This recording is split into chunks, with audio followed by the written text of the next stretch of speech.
He is ruthless, determined, and deadly. He is one of the greatest military tacticians the world has ever known. A brilliant strategist, he leads men who gladly kill for him and die for him. All for the greater glory of Greece. He is Alexander.The.Great. In the 4th century BC, Alexander rules more than half the known world, but it's not enough. He wants more. Hungry to expand his empire, Alexander looks forward to his newest conquest, India.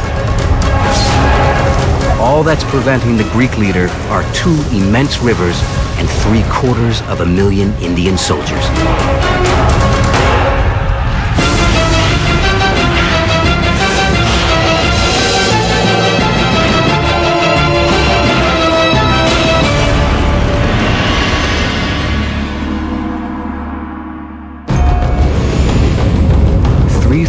BC, the Battle of Arbela.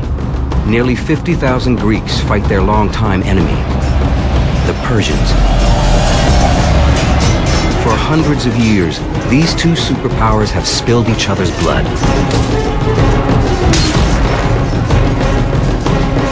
The Greeks are outnumbered 2-1. But on this October day, they emerge victorious and change the course of history.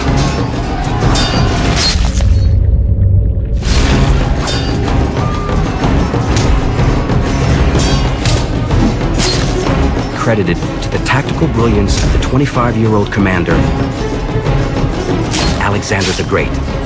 It's his time now. Alexander has this kind of larger-than-life aura about him. He's handsome with a muscular build, and he's extremely charismatic. His troops pretty much worship him. In less than 5 years, he had managed to carry out a major strategic plan from Greece to invade Persia and destroy the Persian Empire. In 5 years, he managed to suppress his own domestic opposition, and then finally was able to force a cataclysmic battle in modern-day Iraq on the plains of Arbela, where he destroyed the last remaining Persian army, and then by right of conquest became emperor of all of Persia. Some say Alexander's pedigree destined him for greatness. They believe he's a descendant of Hercules on his father's side and Achilles on his mother's. Alexander's empire now stretches from Greece to Egypt to modern-day Afghanistan, one of the largest in the history of the world. But Alexander's appetite for power and glory is insatiable. 5 years after he defeats the Persians, Alexander is ready to take on a new opponent. He stands with his 32,000 battle-tested soldiers along the banks of the Indus River, poised for his next conquest, India. It's been a busy 8 years for Alexander, who's not even 30 years old yet. He's now Emperor of Persia after defeating the mighty Persian Empire in a very bloody campaign. He's Pharaoh of Egypt. Didn't even have to raise a sword there. They just gave up. Now he's knocking on India's door.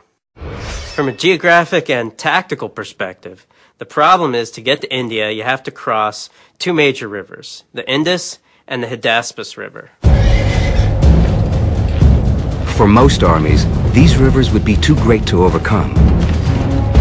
But not for Alexander, whose foresight and planning are legendary. A couple of years in advance, 2 years in advance, he orders shipwrights to come from the coastal area of Syria and to build boats to ferry his troops across the Indus River. Once Alexander crosses the Indus, he must contend with King Ambi, ruler of Taxila. Taxila is the capital of the country of Punjab, which sits between the Indus and Hydaspes rivers. Ambi can do one of 2 things. He can fight and see his city annihilated, and probably get strung up. Alexander was known to have made examples out of opposition leaders with slow, painful, very public deaths.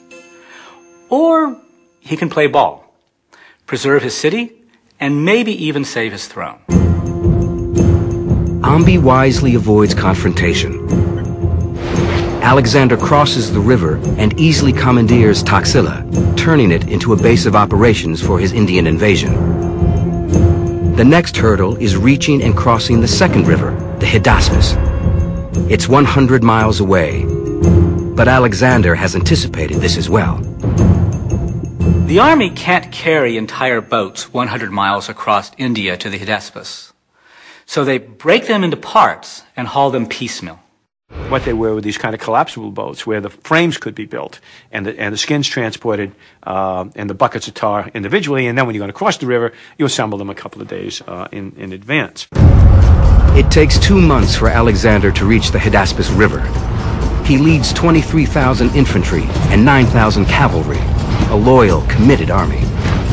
Many have been with Alexander from the beginning, drawn by the power of his personality and his dreams of glory.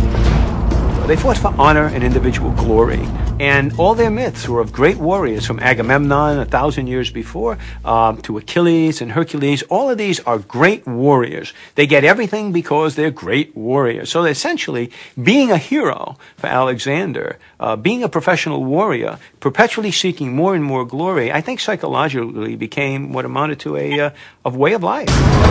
Alexander's adversary, once he crosses the Hydaspes River, is an equally proud and brave warrior, the Indian king Porus of Poreva. Porus descends from a long line of soldier kings. Well over 6 feet tall, Porus is a giant by 4th century BC standards. In his usual style, Alexander first tries conquest by diplomacy. He sends for Porus and invites him to a meeting. Alexander's basically offering him a chance to avoid destruction if he pays tribute and gives up his throne peacefully. Porus doesn't just refuse to surrender. He actually challenges the legendary Alexander.The.Great to fight. He says, "Yes, I'll meet you on the battlefield." Porus is prepared to defend his kingdom at any cost. Porus has under his command about 30,000 infantry troops, 2,000 cavalry, and 300 chariots. But he's got one thing that neither Alexander nor the Greeks have ever seen. He has 200 war elephants ready for battle.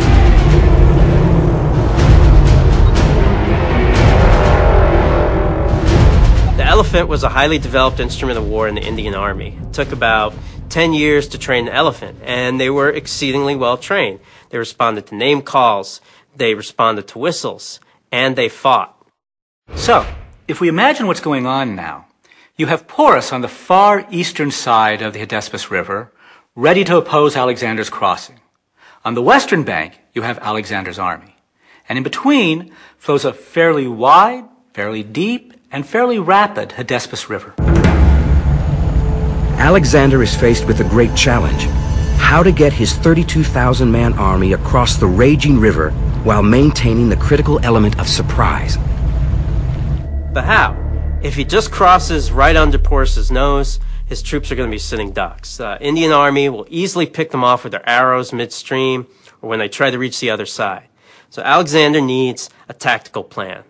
And he puts into motion what will be an unbelievable game of cat and mouse with Porus. When in doubt, deceive and dissemble. And he begins by the simple act of ordering up grain from his logistics supply lines. Grain shipments begin to arrive. And the reason for this is psychological. It's late spring, early summer. What you conclude is that they have no intention of crossing until later in the campaign season, when the river's current and depth are lowered. Now that Porus is convinced that the crossing won't take place until the next season, Alexander mobilizes his men. The second piece of deception was to begin to move his elements of his army, mostly cavalry, but some infantry. He would march them up and down the riverbank, upstream, downstream, upstream, downstream. Initially, what does this tell you if you're Porus? He's looking for a place to cross. He may use it in the future, but he's looking for a place to cross. This is good. I'll find out where he's going to cross, and what I'll do is I'll deploy my forces against it. So Porus takes his army and starts following Alexander on the opposite bank. Porus mirrors the Greek troop movements with his entire force. And this goes on for a week or two, and Alexander always returns to camp, at which point Porus concludes that this is pointless. All right, he may be looking for a place to cross, but in any event, there's no need for me to move my entire army up and down the field. So what he does is, instead of doing that, he just posts pickets on the other side of the river. This is exactly what Alexander wants. Next, he commands his men to initiate step 2 in his well-planned campaign.